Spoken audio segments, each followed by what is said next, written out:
وَإِنْ خِفْتُمْ أَلَّا تُقْسِطُوا فِي الْيَتَامَى فَانكِحُوا مَا طَابَ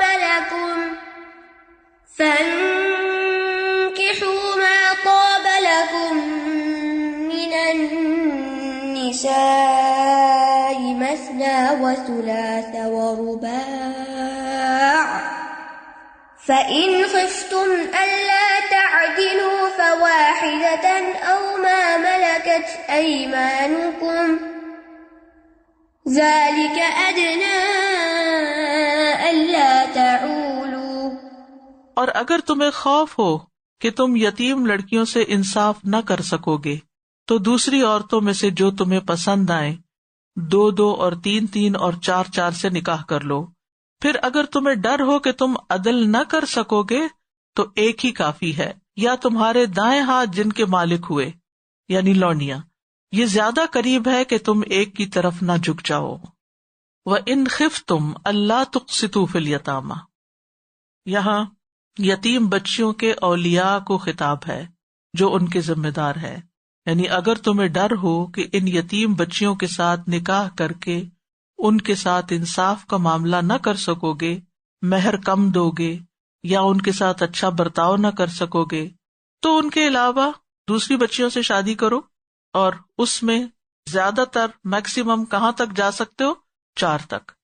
اصل میں اس آیت کے پیچھے ایک کانٹیکسٹ ہے، ایک حضرت عائشہ کی وہ روایت ہے جس سے عرب معاشرے کی ایک جھلک بھی پتہ چلتی ہے اور اس آیت کی پوری طرح سمجھ بھی آتی ہے۔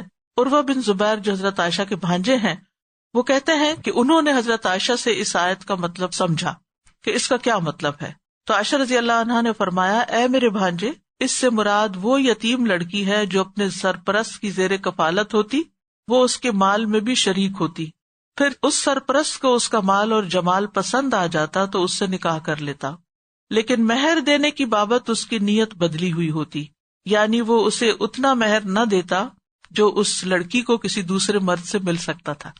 تو اس سے منع کیا گیا کہ یتیم لڑکی کا حق کے مہر نہ مارا جائے، اور صرف یتیم لڑکی کا نہیں، کسی بھی عورت کا حق کے مہر مارنا جو ہے یہ بھی کبیرہ گناہوں میں سے ایک ہے۔ وَإِنْ خِفْتُمْ أَلَّا تُقْسِطُوا فِي الْيَتَامَى، اگر تمہیں ڈر ہو کہ تم یتیم بچیوں کے معاملے میں انصاف نہیں کر سکو گے تو پھر کیا محذوف ہے یہاں؟ پھر ان سے شادی مت کرو، پھر ان کے علاوہ دوسری عورتوں سے شادی کرو۔ اور شادی کے معاملے میں یہاں ایک اور اصول بتا دیا گیا ساتھ ہی اس کانٹیکس میں کہ فَانكِحُوا مَا طَابَ لَكُمْ، نکاح کرو جو تمہیں پسند آئے، یعنی اس سے یہ پتہ چلتا ہے کہ زبردستی کا نکاح نہیں کرنا چاہیے۔ طابہ کا لفظ طیب سے ہے، یعنی اس عورت سے شادی کرو جس کا دین، مال، حسب، نسب، حسن و جمال اور دیگر صفات جو نکاح کی طرف راغب کرتی ہیں انسان کو، ان کو سامنے رکھو۔ یعنی ایسے ہی کسی سے شادی مت کر لو کہ جو زبردستی کی ہو اور پھر اس کے بعد تم نبھا نہ سکو۔ اور اسی طرح والدین کو یا جو سرپرست ہیں ان کو بھی کسی لڑکے یا لڑکی کی شادی اپنی مرضی سے جبرن نہیں کر دینی چاہیے، بلکہ جن کی شادی ہو رہی ہے ان کا لحاظ رکھنا چاہیے کہ ان کو بھی یہاں رشتہ پسند ہے یا نہیں۔ فَانكِحُوا مَا طَابَ لَكُمْ، اور طابہ کا لفظ طیب سے بھی ہے، یعنی ایک اور معیار بھی دیا جا رہا ہے کہ شادی اس بندے یا بندی سے کرو، یہاں تو خیر عورتوں کی بات ہے، لیکن دونوں لحاظ سے کہ جو طیب ہوں، پاکیزہ کردار کے مالک ہوں، اچھے لوگ ہوں، نہ کہ کسی کے ساتھ بھی وقتی طور پر اس کے حسن سے متاثر ہو کر تم شادی کر لو۔ اور پھر ہمارے دین نے ہمیں سکھایا ہے کہ تنکح المرأة لأربع لمالها ولحسبها ولجمالها ولدینها فاظفر بذات الدین تربت یداک۔ عورت کے ساتھ 4 باتوں کی وجہ سے شادی کی جاتی ہے، اس کے مال کی وجہ سے، اس کے حسب نسب کی وجہ سے، اس کی خوبصورتی کی وجہ سے، اس کے دین کی وجہ سے۔ تم دین والی لڑکی کے ساتھ شادی کرو، تمہارے ہاتھ خاک آلود ہوں، یعنی طیب عورت کا انتخاب کرو، اچھی عورت کا انتخاب کرو۔ اور اس کے لیے یہ بھی حکم ہے کہ نکاح سے پہلے عورت کو دیکھ لیا جائے، اور ایک حدیث میں آتا ہے رسول اللہ صلی اللہ علیہ وسلم نے فرمایا، اپنے نطفوں کے لیے اچھی عورت کا انتخاب کرو، ہم پلہ عورتوں سے نکاح کرو، اور ہم پلہ مردوں کو اپنی بیٹیوں کا نکاح کر کے دو۔ یعنی بہت زیادہ معاشرتی فرق بھی نہیں ہونا چاہیے، کیونکہ اس میں کیا ہوتا ہے کہ پھر اگر لڑکی بہت امیر گھرانے سے ہو تو لڑکا عموماً احساس کمتری کا شکار ہو جاتا ہے، اور پھر وہ ہر وقت لڑکی کو ٹارچر کرتا رہتا ہے۔ اگر زیادہ پڑھی لکھی ہو مرد کے مقابلے میں تب بھی مرد احساس کمتری کا شکار ہو جاتا. یا یہ کہ مرد بہت ہائیلی ایجوکیٹڈ ہو اور لڑکی بالکل ان پڑھ ہو تو تب بھی وہ میچ نہیں بنتا. یعنی جب میچ کرو تو پھر اس میں کچھ سملیرٹیز بھی ہونی چاہیے تاکہ نباہ ہو سکے. اور حد کیا ہے نکاح کی؟ مثنا یعنی ایک کے بعد 2, 3 اور 4 تک شادی کر سکتے ہو. 4 سے زیادہ کی اجازت ہمارے دین میں نہیں. وہ صرف نبی صلی اللہ علیہ وسلم کے لیے تھا. اور اس آیت کے بھی کانٹیکسٹ میں آتا ہے کہ غیلان بن سلمہ ثقفی نے جب اسلام قبول کیا تو اس کے نکاح میں 10 بیویاں تھیں. تو آپ نے فرمایا 4 کو منتخب کر لو, باقی کو فارغ کر دو. تو ایسے ہی ہوا. لیکن 4 تک رخصت دی جا رہی ہے, کوئی حکم نہیں دیا جا رہا. یعنی 4 تک کی اجازت ہے, اس کا یہ مطلب نہیں کہ یہ ہر مرد کو حکم دیا جا رہا ہے کہ وہ ضرور 4 تک شادیاں کرے یا 2 شادیاں کرے یا 3 شادیاں کرے. کیونکہ آگے ہی فرمایا فَإِنْ خِفْتُمْ أَلَّا تَعْدِلُوا فَوَاحِدَةً, پھر اگر تمہیں ڈر ہو کہ تم عدل نہیں کر سکو گے تو ایک ہی پھر ٹھیک ہے. یعنی ہر انسان کو اپنا پتا ہوتا ہے کہ میں مالی اعتبار سے, جسمانی اعتبار سے کہاں کھڑا ہوں, میرے حالات کیا ہیں, میرے گھر کے حالات, میرے معاشرے کے جو آس پاس کے لوگ ہیں ان کے حالات کیا ہیں, اور اس کے مطابق وہ فیصلہ کرے. نہ کہ صرف ایک بیوی سے ناراض ہو کر یا اس کی کوئی عادت پسند نہیں تو ہر وقت اس کو دھمکی دیے رکھے میں دوسری کر لوں گا, میں دوسری کر لوں گا. تو یہ طریقہ درست نہیں ہے. ہاں اگر کوئی کرنا چاہتا ہے تو اسلامی لحاظ سے 4 تک حلال ہے, یعنی وہ حرام کے دائرے میں نہیں. اور اس کی اجازت بھی اسی لیے دی گئی کہ بعض مردوں کی ضرورت 1 سے زائد کی بھی ہو سکتی ہے, تو اس صورت میں وہ حرام کی طرف نہ جائے بلکہ حلال طریقے سے نکاح کرے. فَإِنْ خِفْتُمْ أَلَّا تَعْدِلُوا فَوَاحِدَةً, کہ 1 سے زیادہ بیویاں رکھنے کی صورت میں انصاف کرنا چونکہ مشکل ہے, کسی کی طرف قلبی میلان زیادہ ہوگا یا ضروریات زندگی اس کو زیادہ فراہم کی جا رہی ہوں گی, تو پھر ایسی صورت میں ایک ہی کافی ہے. اس حقیقت کو ایک اور جگہ پر مزید واضح کیا گیا سورۃ النساء میں ہی, وَلَن تَسْتَطِيعُوا أَن تَعْدِلُوا بَيْنَ النِّسَاءِ وَلَوْ حَرَصْتُمْ فَلَا تَمِيلُوا كُلَّ الْمَيْلِ فَتَذَرُوهَا كَالْمُعَلَّقَةِ وَإِن تُصْلِحُوا وَتَتَّقُوا فَإِنَّ اللَّهَ كَانَ غَفُورًا رَحِيمًا. اور تم عورتوں کے درمیان ہرگز عدل نہیں کر سکتے, اگرچہ تم اس کی حرص کرو تو تم ایک کی طرف پوری طرح مائل نہ ہو جاؤ اور دوسری کو لٹکتی ہوئی چیز کی طرح چھوڑ دو. اور اگر تم اصلاح کرو اور تقوی اختیار کرو تو بے شک اللہ بہت بخشنے والا, رحم فرمانے والا ہے. نبی صلی اللہ علیہ وسلم نے اپنی بیویوں کے درمیان عدل کیا, اور جو عدل نہ کرے اس کی سزا کیا ہے؟ رسول اللہ صلی اللہ علیہ وسلم نے فرمایا جس شخص کی 2 بیویاں ہوں اور وہ ایک کو دوسری پر ترجیح دیتا ہو, یعنی ناانصافی کرتا ہو, وہ قیامت کے دن اس طرح آئے گا کہ اس کے جسم کا ایک حصہ گر چکا ہوگا.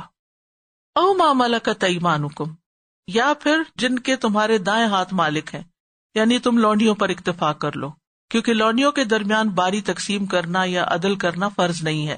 اور لونڈی سے مراد وہ عورتیں ہیں جو غلام بنائی جاتی ہیں, ما ملکت ایمانکم یعنی غلام عورتیں جو ہیں.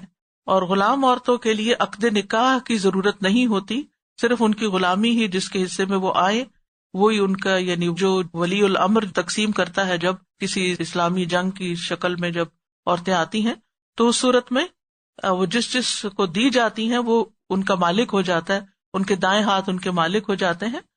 اور پھر اس کے بعد وہاں نہ گواہوں کی ضرورت ہوتی ہے نہ حق مہر کی ضرورت ہوتی ہے. لیکن ہمارے زمانے میں غلامی تقریباً ختم ہو چکی ہے, اب نہ تو کوئی غلام ہوتے ہیں نہ نوڈیاں ہوتی ہیں, یعنی معروف شکل میں. لیکن اگر کبھی ایسا کوئی موقع ہو یعنی جنگی قیدیوں کی شکل میں اور وہاں پر ایسے احکام لاگو ہوتے ہوں تو پھر ان چیزوں کو دیکھا جائے گا. خیر یہاں اس وقت لونڈی غلام کے بارے میں بات کرنے کا موقع نہیں ہے, لیکن مختصراً یہ اتنا کافی ہے کہ لونڈی کے جو حقوق ہیں وہ آزاد عورت کے مقابلے میں کم ہوتے ہیں. ذالک ادنی اللہ تعولوا, یہ حکم اس لیے دیا جا رہا ہے کہ تم ظلم نہ کرو, حق سے نہ ہٹ جاؤ. یعنی اگر کسی کو خوف ہے کہ وہ اتنا عدل بھی نہیں کر سکتا جتنا واجب ہے تو پھر اس کو دوسرا نکاح نہیں کرنا چاہیے, کیونکہ اگر اس نے پھر عدل نہ کیا تو ظلم کا شکار ہوگا, اور ظلم جو ہے وہ قیامت کے دن اندھیروں میں سے ہوگا. تو ایسا کام نہیں کرنا چاہیے جس میں ظلم کا اندیشہ ہو, خواہ وہ جائز ہی کیوں نہ ہو, مباح ہی کیوں نہ ہو. نہ صرف یہ کہ اس معاملے میں بلکہ کسی اور معاملے میں بھی جہاں انسان یہ سمجھے کہ میں دوسروں کے حقوق پورے نہیں کر سکتا, ان پر زیادتی کروں گا, تو اس سے کنارہ کشی اختیار کرنا ہی بہتر ہے. وَآتُوا النِّسَاءَ صَدُقَاتِهِنَّ نِحْلَةً فَإِن طبن لكم عن شيء منه نفسا فكلوه هنيئا مريئا. اور عورتوں کو نکاح کے وقت ان کے مہر خوش دلی سے ادا کیا کرو، اور پھر اگر وہ خود اپنی خوشی سے کوئی چیز تمہارے لیے مہر میں سے چھوڑ دیں تو اسے خوشگوار اور خوش مزہ سمجھ کر کھاؤ. یتیموں کے حقوق کے بعد دوسری کمزور مخلوق یعنی عورت کے حقوق کا ذکر کیا گیا ہے. زمانہ جاہلیت میں معاشرے کے اندر ان دو کے حقوق مارے جاتے تھے، خاص طور پر یتیموں کے اور عورتوں کے. تو یہاں پر اس صورت میں ایک کمزور طبقے کے حقوق کے بعد اب دوسرے کا ذکر کیا جا رہا ہے، اور خاص طور پر ان کے مال کے بارے میں زیادتیاں کی جاتی تھیں. یتیموں کا مال ہڑپ کر لیا جاتا تھا اور عورتوں کا مال. تو اسی لیے قرآن نے ان دونوں کے حقوق کی حفاظت کی ہے. وَآتُوا النِّسَاءَ صَدُقَاتِهِنَّ نِحْلَةً، یہ مردوں کو حکم دیا جا رہا ہے کہ جو نکاح کر رہے ہوں وہ عورتوں کو ان کے مہر خوشی سے دیں. نحلہ کا مطلب ہوتا ہے خوش دلی اور اطمینان قلب کے ساتھ. مہر ادا کرنے میں ٹال مٹول نہیں کرنی چاہیے، اور ادا کرتے ہوئے اس میں سے کچھ کم نہیں کرنا چاہیے. مہر کو کم نہیں کرنا چاہیے. پھر اسی طرح مہر ادا کر کے احسان نہیں جتانا چاہیے، اور بار بار جتانا نہیں چاہیے کہ میں نے تمہیں اتنا دیا، کیونکہ یہ تو واجب ہے، یہ تو ایک فریضہ ادا کیا جا رہا ہے، احسان نہیں کیا جا رہا. احسان تو وہ ہے کہ جو حق سے زیادہ دیا جائے. تو حق کے مہر ادا کرنا ضروری ہوتا ہے، اگرچہ وہ معمولی ہی کیوں نہ ہو، تھوڑا ہی کیوں نہ ہو. نبی صلی اللہ علیہ وسلم نے ایک آدمی سے فرمایا کہ نکاح کرو خواہ لوہے کی انگوٹھی ہی دے کر، یعنی اگر زیادہ کچھ بھی نہیں اور تمہارے پاس مہر میں دینے کو تو کچھ تو لازمی دینا پڑے گا. عرب معاشرے میں ایک اور رسم بھی تھی، حق کے مہر سے بچنے کے لیے نکاح شغار کیا کرتے تھے. اور نکاح شغار کیا ہے کہ کوئی شخص اپنی بیٹی کا نکاح کسی کے ساتھ اس شرط پر کر دے کہ وہ دوسرا شخص بھی اپنی بیٹی کا نکاح اس سے کرے گا، یعنی دونوں اپنی اپنی بیٹیاں ایک دوسرے کو دے دیں اور ان دونوں کا کوئی حق کے مہر مقرر نہ ہو. یعنی ویسے یہ نکاح تو حلال ہے اگر ایسا کوئی کرنا چاہے، لیکن دونوں کو حق کے مہر ملنا چاہیے، ایک دوسری کے بدلے میں نہیں دی جا سکتی. وٹا سٹا میں اگر مہر دیا جا رہا ہے تو کوئی حرج نہیں، لیکن اگر وٹا سٹا میں صرف ایکسچینج ہو رہے ہیں خواتین اور ان کا مہر نہیں دیا جا رہا تو یہ ظلم ہے. اور یہاں پر آپ دیکھیے وَآتُوا النِّسَاءَ صَدُقَاتِهِنَّ، ان کے مہر ہے، یہ ان کا حق ملکیت ہے، یہ تمہارے ہیں ہی نہیں، یہ تو ان کا حق ہے جو تمہیں ان کو دینا ہوگا. فَإِن طِبْنَ لَكُمْ عَنْ شَيْءٍ مِّنْهُ نَفْسًا، پھر اگر وہ خوش دلی سے تمہیں اس میں سے کچھ دے دیں، یعنی عورت اگر خوشی سے مہر معاف کر دے تو مہر ساقط ہو سکتا ہے، کچھ حصہ یا سارا حصہ. عام طور پر ہمارے ہاں کیا رواج ہے کہ مہر گولڈ کی شکل میں دیا جاتا ہے، یعنی جو زیورات پہنائے جاتے ہیں اس کو مہر ڈکلیئر کر دیا جاتا ہے. کچھ دن تک تو عورت بیچاری وہ پہنتی ہے یا نہیں پہنتی، سنبھالنے کے چکر میں اس کو رکھوا دیا جاتا ہے، اور کسی خاص موقع پر دکھاوے کے لیے نکال کے دے دیا جاتا ہے. اور پھر ہسبینڈ کو بزنس کرنا ہے، ہسبینڈ کو مکان خریدنا ہے، ہسبینڈ کو کوئی اور کام کرنا ہے، اب وہ کسی نہ کسی طریقے سے، کبھی بہانے سے اور کبھی زور زبردستی سے عورت سے وہ زیور نکلوا لیتے ہیں، اور کبھی ادھارا بھی لیتے ہیں لیکن پلٹ کے نہیں دیتے. بے شمار ایسے واقعات ہیں.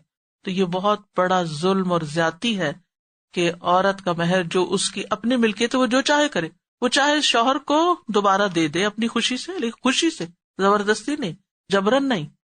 چاہے وہ سارا صدقہ کر دے، چاہے وہ اپنے پیرنٹس کو دے دے، چاہے وہ اپنے اوپر خرچ کرے، وہ جو چاہے کرے، جیسے کسی بھی مال کا مالک اس مال کے ساتھ تصرف کرتا ہے.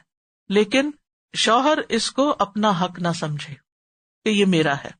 اور عام طور پہ ہمارے معاشرے میں کیا سمجھا جاتا ہے کہ مہر اس وقت دیتے جب طلاق دینی، تو اس لیے طلاق نہیں دیتے، وہ بھی تم خلا لے لو.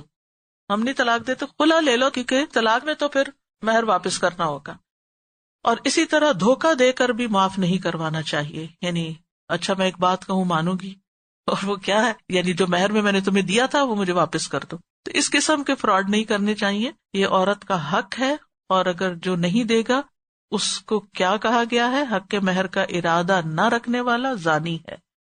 رسول اللہ صلی اللہ علیہ وسلم نے فرمایا، جو شخص کسی عورت سے تھوڑے یا زیادہ مہر پر شادی کرے اور اس کے دل میں مہر ادا کرنے کا ارادہ نہیں، تھوڑا رکھا یا زیادہ رکھا اور ارادہ نہیں کہ دینا ہے، نیت ہی نہیں، اس نے اسے دھوکہ دیا اور پھر فوت ہو گیا، یعنی مہر ادا کیے بغیر، اور اسے اس کا حق نہیں دیا، تو وہ قیامت کے دن اللہ سے زانی ہونے کی حالت میں ملاقات کرے گا. زنا کا گناہ اس کے سر پر ہوگا، اتنا بڑا گناہ ہے یہ. لیکن ہمارے ہاں عموماً اس کی شدت کو سمجھا ہی نہیں جاتا اور عورت کو اس کے حق سے محروم کیا جاتا ہے. پھر اگر وہ خوشی سے دے دے فَكُلُوهُ هَنِيًّا مَرِيئًا، تو پھر تم خوشگواری سے کھا سکتے ہو.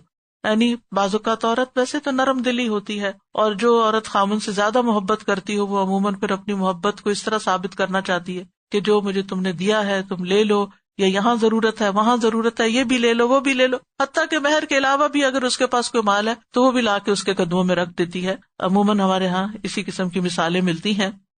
تو اگر عورت خود دے رہی ہے تو فَكُلُوهُ، پھر مال کے ساتھ ہمیشہ کھانے کا ذکر آتا ہے. اس کا یہ مطلب نہیں کہ وہ دے تو اس کو کھانے پہ اڑا دو، اس کا مطلب یہ ہے کہ اس کو استعمال کر لو، یعنی یہ اب تمہارے لیے حلال اور پاکیزہ ہے، اس میں کوئی گناہ نہیں، اس کے بارے میں کوئی باس پرس نہیں کی جائے گی. اور ہنی ان کا لفظ جو ہے، ہنی ہر اس چیز کو کہتے ہیں جس میں کوئی مشقت پیش نہ آئے اور نہ ہی اس کھانے کے بعد کوئی خرابی لاحق ہو. خوشگوار کھانے کے لیے ہنی الطعام کہا جاتا ہے.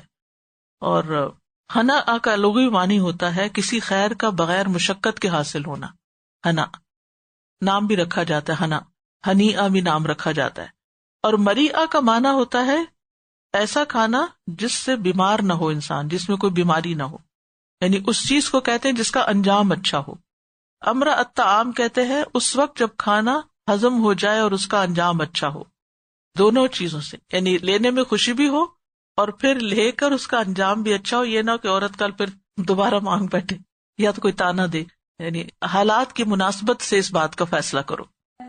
وَلَا تُؤْتُوا السُّفَهَاءَ أَمْوَالَكُمُ الَّتِي جَعَلَ اللَّهُ لَكُمْ قِيَامًا وَارْزُقُوهُمْ فِيهَا وَاكْسُوهُمْ وَقُولُوا لَهُمْ قَوْلًا مَّعْرُوفًا. اور تم اپنے مال نادانوں کے حوالے مت کرو، سفہاء کے حوالے مت کرو، جنہیں اللہ نے تمہارے لیے قیام زندگی کا ذریعہ بنایا ہے، اور انہیں اس میں سے کھلاؤ اور پہناؤ اور ان سے بھلے طریقے سے بات کرو. سبحان اللہ، کیا خوبصورت انداز ہے کہ یتیموں کے ساتھ کیسا سلوک کرو. وَلَا تُؤْتُوا السُّفَهَاءَ أَمْوَالَكُمْ، اور سفہاء یعنی مراد اس سے ناسمجھ بچے ہیں. سفیہ کہتے ہیں ایسے شخص کو جو کم عقل ہو، کیونکہ بچپنا کم عقلی کا زمانہ ہوتا ہے جب انسان ابھی میچور نہیں ہوتا، بالغ نہیں ہوتا، چھوٹا بچہ ہوتا ہے جو اپنے مال کو سنبھال نہیں سکتا، یا پھر کوئی اور بھی جو عمر میں بڑے ہو چکے ہوں لیکن مجنون ہو یا ویسے ان کی عقل کام نہ کرتی ہو، چاہے عورت ہو یا مرد ہو یا کوئی بھی ہو، تو مال ان کو نہیں دینا چاہیے کیونکہ وہ ضائع کر بیٹھیں گے. مال ایسی چیز نہیں ہے جس کو ضائع کیا جائے. جب اللہ مال دے تو اس کی حفاظت بھی کرنی چاہیے. اسی لیے اسراف سے منع کیا گیا ہے، بخل سے منع کیا گیا ہے، بے جا خرچ کرنے سے منع کیا گیا ہے. تو یہاں پر فَلَا تُؤْتُوا السُّفَهَاءَ أَمْوَالَكُمْ، تو سرپرست کی ذمہ داری ہے کہ وہ بے وقوف کو مال نہ دے. ناسمجھ کے مال کی بھی اسی طرح حفاظت کرے جیسے اپنے مال کی کرتا ہے. اسی لیے کیا فرمایا اموالکم. اس کا یہ مطلب نہیں کہ اپنی جیب سے تم ناسمجھ کو نہ دو، وہ بھی ٹھیک ہے. جیسے چھوٹے بچے ہوتے ہیں کہ ماں باپ بعض اوقات لاڈ میں بچوں کو بگاڑ دیتے ہیں جیب خرچ کے نام پر بہت بڑی بڑی رقمیں یا چیزیں دے کر، تو وہ بھی نہیں ہونا چاہیے. یعنی اعتدال میں رہو. لیکن یہاں مراد خاص طور پر وہ یتیم بچے ہیں جو ابھی چھوٹے ہیں، جو اپنے مال کی حفاظت نہیں کر سکتے. تو اموالکم سے مراد دراصل یتیموں کے مال ہیں، تمہارے اپنے مال نہیں ہیں. یہ خاص سمجھنے کی بات ہے یہاں، یعنی ان کے مال کی بھی حفاظت کرو. اور یہ بات کوئی معمولی نہیں ہے، یہ حکم بھی بڑا اہم ہے. رسول اللہ صلی اللہ علیہ وسلم نے فرمایا 3 قسم کے آدمی دعا کرتے ہیں لیکن ان کی دعا قبول نہیں ہوتی، اور ان میں سے ایک کون ہے؟ وہ آدمی جس نے بے وقوف آدمی کو مال دے دیا ہو، حالانکہ اللہ تعالیٰ نے فرمایا ہے اپنے مال بے وقوفوں کے حوالے نہ کرو. یعنی اس شخص کی پھر دعائیں قبول نہیں ہوتی. کیونکہ بعض اوقات آپ دیکھیں کہ بچے وقت سے پہلے گاڑی چلانے لگتے ہیں ماں باپ ان کو گاڑیاں لے کے دے دیتے ہیں. اب نتیجہ کیا ہوتا ہے؟ ینگسٹرز کے کتنے ایسے ایکسیڈنٹ ہوتے ہیں کہ جس میں وہ اپنی جان تک کھو دیتے ہیں. تو ذمہ دار کون ہے؟ ذمہ دار تو ماں باپ ہی ہیں جنہوں نے ان کو وہ چیز دے دی. یا اسی طرح قیمتی موبائل، قیمتی گھڑیاں، قیمتی لباس، جس سے ان بچوں کے اندر بچپن سے ہی ایک تکبر سا آ جاتا ہے، یا پھر ایک شو آف کا جذبہ پیدا ہو جاتا ہے، ان کے اخلاق کو بگاڑ دیتا ہے. تو اس لیے ان کو مال نہیں دینا چاہیے. التی جعل اللہ لکم قیاما، وہ مال جسے اللہ نے تمہارے لیے قیام زندگی کا ذریعہ بنایا. یعنی مال دین کے بچاؤ کا ذریعہ ہے، مال دنیا میں انسان کی عزت کا ذریعہ ہے. سلف صالحین کہا کرتے تھے حلال اور پاکیزہ مال مومن کا ہتھیار ہے. اور آپ یہ بھی کہتے تھے کہ میں اتنا مال چھوڑ جاؤں جس کا اللہ تعالیٰ کل کو مجھ سے حساب بھی لے، یہ زیادہ بہتر ہے اس بات سے کہ میں لوگوں کا محتاج ہو کر رہ جاؤں، یعنی کسی کے آگے ہاتھ پھیلانا پڑے. وہ کہا کرتے تھے تجارت کرو اور کماؤ، کیونکہ تم ایسے زمانے میں ہو کہ جب انسان محتاج ہو جاتا ہے تو سب سے پہلے وہ اپنے دین کو کھانے لگتا ہے، دین بیچتا ہے. صحیح بخاری کی ایک روایت میں آتا ہے نبی صلی اللہ علیہ وسلم نے فرمایا بے شک دنیا کا یہ مال ہرا بھرا اور شیریں ہے، مسلمان کا وہ مال کتنا عمدہ ہے جو حلال ذرائع سے کمایا ہو، پھر اس نے اسے اللہ کے راستے میں یتیموں اور مسکینوں اور مسافروں کے لیے وقف کر دیا. یعنی خوب کمائے اور خوب نیکی کے رستوں میں خرچ بھی کرے، یعنی اپنی آخرت بنائے، کیونکہ مال بھی صدقہ جاریہ بنتا ہے. اور نیک آدمی کے لیے مال اور بھی اہم ہے. آپ نے فرمایا اے عمرو، یعنی عمرو بن العاص کو جب آپ ایک سریے کے لیے بھیج رہے تھے، آپ نے فرمایا کہ اپنے کپڑے اور اسلحہ تنظیم کر کے میرے پاس آؤ. تو وہ اسی طرح آئے، آپ وضو کر رہے تھے، آپ نے اوپر سے نیچے تک دیکھا تو آپ نے فرمایا میرا ارادہ ہے میں تمہیں ایک لشکر کا امیر بنا کر روانہ کروں، اللہ تعالیٰ تمہیں صحیح سالم اور مال غنیمت کے ساتھ واپس لائے، اور میں تمہارے لیے مال کی اچھی رغبت رکھتا ہوں. حضرت عمر کہتے ہیں میں نے عرض کیا یا رسول اللہ، میں نے مال و دولت کی خاطر اسلام قبول نہیں کیا، میں نے جہاد میں رغبت کی وجہ سے اسلام قبول کیا، اور اس لیے کہ آپ کا ساتھ مجھے حاصل ہو جائے. آپ نے فرمایا اے عمر، نیک آدمی کے لیے اچھا مال کیا ہی خوب ہوتا ہے، کیونکہ وہ اسے نیکی کے رستوں میں ہی لگائے گا، اچھے کاموں میں لگائے گا، ضائع نہیں کرے گا، اور اس مال کے ذریعے اپنی آخرت بنائے گا، درجات کی بلندی کرے گا. اور اسی طرح دینے والا ہاتھ لینے والے ہاتھ سے بہتر ہوتا ہے، اور مانگنے کی بجائے انسان کو محنت کرنی چاہیے اور مال کی حفاظت کرنی چاہیے، جو خاص طور پر اس آیت میں ہمیں حکم مل رہا ہے مال کی حفاظت کا ہے. اور مال چونکہ ایک آزمائش بھی ہے اور اسے درست جگہ پر خرچ کرنا چاہیے. دنیاوی ضروریات پر انسان خرچ کرے لیکن اسراف نہ کرے، اس سے زیادہ اللہ کے راستے میں خرچ کرے، نیکی کے کاموں میں خرچ کرے، کیونکہ انما المؤمنون الذین آمنوا باللہ ورسولہ ثم لم يرتابوا وجاہدوا باموالہم وانفسہم فی سبیل اللہ اولئک ھم الصادقون. مومن تو وہی ہیں جو اللہ اور اس کے رسول پر ایمان لائے، پھر انہوں نے شک نہیں کیا اور انہوں نے اپنے مالوں اور اپنی جانوں کے ساتھ اللہ کی راہ میں جہاد کیا، یہی لوگ سچے ہیں. رسول اللہ صلی اللہ علیہ وسلم نے فرمایا جس نے اللہ کی راہ میں کوئی چیز خرچ کی اس کے لیے اس کا 700 گنا لکھا جاتا ہے. اور اللہ کی رضا ہی کے لیے خرچ کرنا چاہیے، اللہ تعالیٰ کا قرب حاصل کرنے کے لیے، اور ضائع نہیں کرنا چاہیے. اسراف اور فضول خرچی سے بچنا چاہیے، کیونکہ فضول خرچ لوگ جو ہیں وہ شیطان کے بھائی ہوتے ہیں، اور اللہ تعالیٰ مسرفین سے محبت نہیں رکھتا. اور مال کے بارے میں قیامت کے دن 2 سوال ہوں گے کہ کہاں سے کمایا اور کہاں خرچ کیا.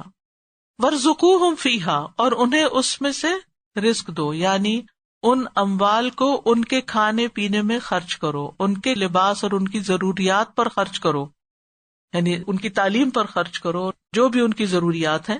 وَاكْسُوهُمْ بِهَا، اور ان کو لباس بھی دو، یعنی ان کو کھانے پینے کے لیے دو، لباس وغیرہ بھی دو. یہاں پر ایک خاص بات ہے، وَارْزُقُوهُمْ فِيهَا کہا گیا ہے، منہا نہیں کہا گیا. جب یہ کہا جائے نا وَارْزُقُوهُمْ منہا، اس میں سے خرچ کرتے رہو کرتے رہو کرتے رہو، ایک دن کیا ہوگا، بٹھا بیٹھ جائے گا، کچھ بھی نہیں بچے گا. فیہا کا مطلب کیا ہے کہ اس مال کو انویسٹ کرو، اس میں تجارت کرو، اس کو بڑھاؤ اور اس میں سے ان کو دیتے رہو. اور پھر یہاں یہ بات بھی کہی گئی ہے کہ یعنی مال ہو یا کوئی بھی چیز ہو، وہ بچوں پر بھی خرچ کرنا چاہیے اور دوسروں پر بھی خرچ کرنا چاہیے، یعنی مال کو نکالنا چاہیے. مثلاً آپ اگر خود ہی اچھے اچھے کپڑے پہنے جا رہے ہیں اور یتیم بچے گھر میں اور وہ پھٹے پرانے کپڑے پہنے ہوئے ہیں، یا آپ اچھے اچھے کھانے کھا رہے ہیں اور ان کا کھانا بس ایسے ہی معمولی سا بنا کے رکھ دیا ہے، تو پھر اس سے کیا ہوگا، ان کے اندر ایک نفرت پیدا ہوگی، اور آپ یہ سوچ کے ان کے لیے نہیں بناتے یا نہیں ان کو کپڑا دیتے کہ یہ بڑے ہوں گے تو پھر ان کو اس وقت دے دیں گے، نہیں، اس میں سے ان پر آسان طریقے سے خرچ کرتے رہو تاکہ ان کے اندر وہ چیز پیدا نہ ہو، کیونکہ انسانی نفس کے اندر ایک طمع اور ایک ہرس بھی ہوتی ہے نا، اور انسان جب دوسرے کو دیکھتا ہے کہ اس کے پاس زیادہ ہے، بہن بھائیوں میں بھی آپ دیکھیں کہ پھر وہ ایک طرح سے ہڈن جیلسی سی بھی پیدا ہو جاتی ہے، اور رشتوں کے اندر بھی. تو اس لیے انسان اگر خود خرچ کرتا ہے تو اپنے آس پاس کے جو لوگ ہیں ان پر بھی اسے کچھ نہ کچھ خرچ کرنا چاہیے. وَقُولُوا لَهُمْ قَوْلًا مَّعْرُوفًا، اور ان کو بھلی بات کہو، یعنی ان سے اچھا وعدہ کرو کہ جب تم بڑے ہو جاؤ گے، کیونکہ وہ تم سے تقاضا کریں گے ہمیں اور بھی چاہیے، ہمیں جوتا چاہیے، کپڑا چاہیے، یہ چاہیے وہ چاہیے، تو انہیں کہو جب تم بڑے ہوگے پھر تمہیں مل جائے گا، تمہیں سارا تمہارا، پھر اس میں سے جیسے تم چاہو خرچ کرنا. عطا کہتے ہیں اگر مجھے نفع حاصل ہوگا تو میں تمہیں بھی دوں گا، یعنی یہ کہو ان کو، اگر مجھے غنیمت حاصل ہوئی تو میں تمہیں حصہ دوں گا. اور ایک اور قول ہے کہ قول معروف سے مراد دعا دینا ہے، یعنی انہیں دعا دو، بھلی بات کہو. ابن زید کہتے ہیں کہ اگر وہ ان لوگوں میں سے نہ ہو جن پر خرچ کرنا تم پر واجب ہے تو تم ان سے کہو کہ اللہ آپ کو اور ہمیں معاف کرے، اللہ آپ کو برکت دے، یعنی اچھے الفاظ میں ان کو ٹال دو. ایک اور قول یہ ہے کہ قول معروف سے مراد ان سے نرمی سے بات کرنا جس سے ان کا دل خوش ہو جائے، یعنی ان کے اوپر خرچ کرو گے لیکن آپ نے دیکھو اپنے بچے بھی، یتیموں کو چھوڑے اپنے بچے بھی آپ ان کو جو چاہیں لے دیں، وہ کیا کہتے ہیں آپ تو کچھ لے کے ہی نہیں دیتے، اور چاہیے اور چاہیے، تو اس وقت پھر آپ کیا کرتے ہیں، ڈانٹ ڈپٹ. یہاں تربیت کا ایک نقطہ ہے کہ اس وقت ڈانٹ ڈپٹ نہیں، قولوا لہم، یعنی اگر یتیم سے اچھے سے بات کرنی تو اپنے بچے سے بھی اچھے سے بات کرو، قولا معروفا کہو، وہاں اچھی سی کوئی بات. سورۃ بنی اسرائیل میں آتا ہے وَقُلْ لِعِبَادِي يَقُولُوا الَّتِي هِيَ أَحْسَنُ إِنَّ الشَّيْطَانَ يَنزَغُ بَيْنَهُمْ إِنَّ الشَّيْطَانَ كَانَ لِلْإِنسَانِ عَدُوًّا مُبِينًا، اور میرے بندوں سے کہہ دو وہ بات کہیں جو سب سے اچھی ہو، بے شک شیطان ان کے درمیان جھگڑا ڈالتا ہے، بے شک شیطان ہمیشہ سے انسان کا کھلا دشمن ہے.